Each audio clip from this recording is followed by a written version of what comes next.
Muy buenos días, mis hermanos. Que la paz y el gozo de nuestro Señor Jesucristo esté con cada uno de ustedes. Nos disponemos a escuchar lo que la Santa Iglesia Católica nos propone para reflexionar el Evangelio de este día, que está tomado de San Marcos, capítulo 8, versículos del 27 al 33. En el nombre del Padre, del Hijo y del Espíritu Santo. Amén. En aquel tiempo salió Jesús con sus discípulos hacia los pueblos de Cesarea de Filipo, y por el camino hizo esta pregunta a sus discípulos: ¿Quién dice los hombres que soy yo? Ellos le dijeron: unos que Juan el Bautista, otros que Elías, otros que uno de los profetas. Y él les preguntaba: ¿y vosotros quién decís que soy yo? Pedro le contesta: tú eres el Cristo. Y les mandó enérgicamente que a nadie hablaran acerca de él. Y comenzó a enseñarles que el Hijo del Hombre debía sufrir mucho y ser reprobado por los ancianos, los sumos sacerdotes y los escribas, ser matado y resucitar al tercer día. Hablaba de esto abiertamente, tomándole aparte. Pedro se puso a reprenderle, pero él, volviéndose y mirando a sus discípulos, reprendió a Pedro diciéndole: quítate de mi vista, Satanás, porque tus pensamientos no son los de Dios, sino el de los hombres. Esta es palabra del Señor. Gloria y honor a ti, Señor Jesús.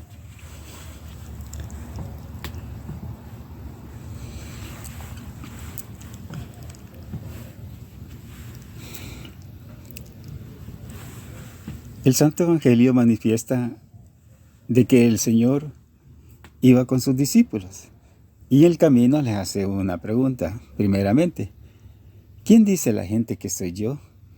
Es una pregunta un poco sencilla porque parte de la opinión de la gente, y a la cual responden algunos discípulos. Unos dicen que es el profeta Juan, que es un profeta cercano. Otros dicen que es el profeta Elías, que ya es un profeta que ya tuvo tiempo de haberse manifestado, y otros dicen que eres otro profeta. Pero viene enseguida una segunda pregunta: ¿y vosotros quién decís que soy yo? Ya es una pregunta cuya respuesta parte del interior y de la experiencia de cada uno. Pedro responde acertadamente: tú eres el Mesías.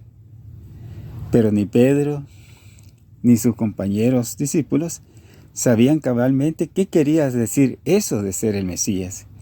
Por eso Jesús se esfuerza por enseñarles con toda claridad de qué trata su mesianismo.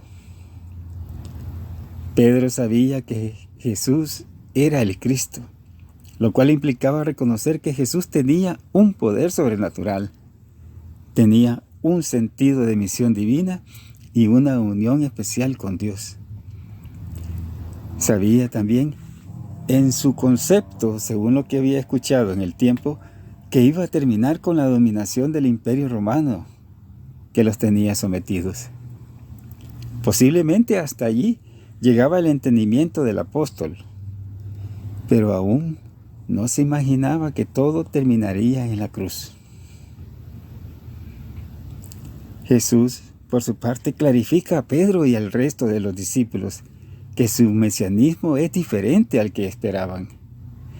El mesianismo de Jesús estará marcado por el sufrimiento hasta la muerte en la cruz.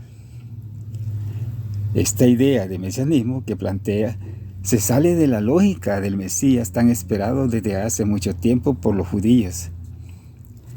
Esa claridad sobre el camino del dolor como vía de la redención confunde a Pedro, quien, como si se tratara de un acto de caridad, reprende a Jesús a solas. Jesús corrige en público a Pedro, seguramente porque entendía que, aunque Pedro hubiera tomado la iniciativa, sus ideas no eran solo suyas, sino que las compartían un poco también todos sus compañeros discípulos y apóstoles. Jesús hoy lanza la misma pregunta. ¿Y vosotros quién decís que soy yo? Y esta pregunta la lanza a cada uno de los bautizados. Nosotros que nos hacemos llamar los nuevos discípulos de Jesús, estamos invitados a responder con nuestra propia vida, con nuestra forma de actuar, con nuestra manera de intervenir en el mundo, a la pregunta ¿quién es Jesús para nosotros? Solo cuando seamos libres de las ideas extrañas de Dios que tenemos en nuestra cabeza, y solo cuando aceptemos con corazón sincero el Dios que nos reveló Jesús, podremos decir que somos verdaderos seguidores de Jesús de Nazaret y seguidores de su causa. Gracias a Cristo, la cruz ha venido a ser la fuente de la cual emana todo tipo de gracia y bendiciones para todo el que quiera creer.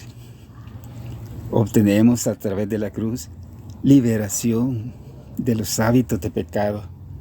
Obtenemos también prudencia para llevar una vida recta.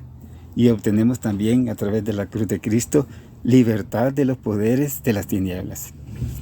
El instrumento de muerte, o sea, el de la cruz, ha pasado a ser el vehículo que nos da la libertad y la vida a los que creemos en Cristo y le seguimos tomando cada quien la cruz que le corresponde si queremos ser verdaderamente sus discípulos.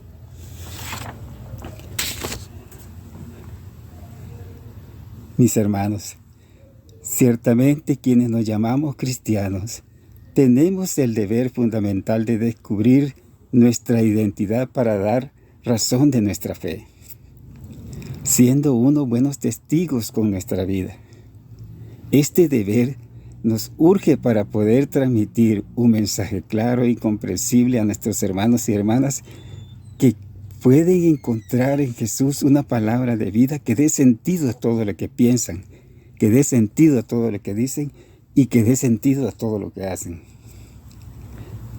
Pero este testimonio ha de comenzar siendo en nosotros mismos conscientes de nuestro encuentro personal con Cristo. Como decía nuestro Papa San Juan Pablo II en su carta apostólica Novo Milenio Inaunte, nos escribió: nuestro testimonio sería enormemente deficiente si nosotros no fuésemos los primeros contempladores de su rostro. Este texto nos ofrece un buen camino de contemplación de Jesús. Primero, Jesús nos pregunta ¿qué dice la gente que es Él? Y podemos responder como los discípulos: Juan el Bautista, Elías, un personaje importante, bueno, atrayente. Una respuesta buena sin duda, pero lejana todavía de la verdad de Jesús. Él nos pregunta: ¿y vosotros quién decís que soy yo? Es la pregunta de la fe. Es la pregunta de la implicación personal. La respuesta solo la encontraremos en la experiencia del silencio y de la oración. Es el camino de fe que recorre Pedro y el que hemos de hacer también nosotros. Hermanos y hermanas, experimentemos desde nuestra oración la presencia liberadora del amor de Dios presente en nuestra vida. Él continúa haciendo alianza con nosotros con signos claros de su presencia. Permite, mi hermano, hoy que el Espíritu Santo te conduzca a la cruz para que allí sane tu corazón y se renueve tu mente para que actúes conforme al Maestro de la vida. Y recuerda, mi hermano, que tú eres lo máximo para Cristo. Que la gloria sea al Padre, y al Hijo, y al Espíritu Santo. Amén.